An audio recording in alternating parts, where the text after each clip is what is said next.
Now, let's dive deep into this big LGBTQ story for today. I'm Alex Morash, and let's queer up politics. San Diego's bisexual council member enters the ring against Darrell Issa.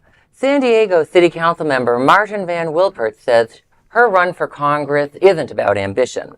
It's about survival. The bisexual Democrat is challenging Republican Representative Darrell Issa in California's 48th district.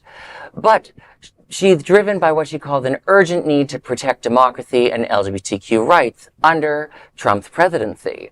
Von Wilpert told the advocate, quote, "I'm watching things that I've built my career on, my life on, be crushed by President Trump. As a young woman in this fight, I've lost my rights under Roe v. Wade. And as an LGBTQ woman, I'm worried about losing my rights to equality under the law," end quote. A former peace corps volunteer and civil rights attorney, Von Wilpert has spent her career advancing labor rights and consumer protections. On the San Diego City Council, she's championed housing affordability and authored California's first law banning untraceable guns. She added, quote, "Living our lives as LGBTQ individuals has always, unfortunately, been a brave act in America.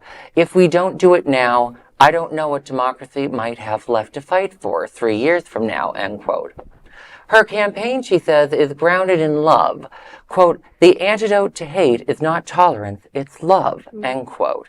Well, I think this is a wonderful story because this is the first time I've heard Darrell Issa in the media in about 8 years, and I think before we even get into her candidacy to remember, Darrell Issa was part of this Young Guns group with Paul Ryan and Trey Gowdy.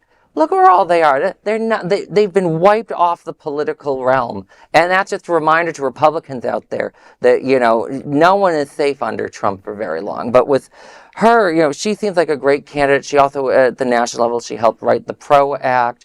She seems to be doing a great thing with most of her campaign. If I was to advise her and to potential candidates, the democracy talk does not actually move voters. What you're going to do, her work on economic stuff, that'll move votes. And I think she's going to be a strong contender in this race. It's the economy, stupid, right? Exactly. Yeah. That's what they say. Yeah. I love that she's advocating for our community. For sure. I love that she's bringing up her own disabled wrong word, her own rights of her past, her history, and making it an issue. I think that's really relevant, and all these Democrats have to stand up and stand out or we're going to lose the election. And you're right, it's not just about democracy, even though that's probably the most important thing of all of them. I think that's right. And I think I also I applaud her and I'm grateful for her. And I want to see more of this.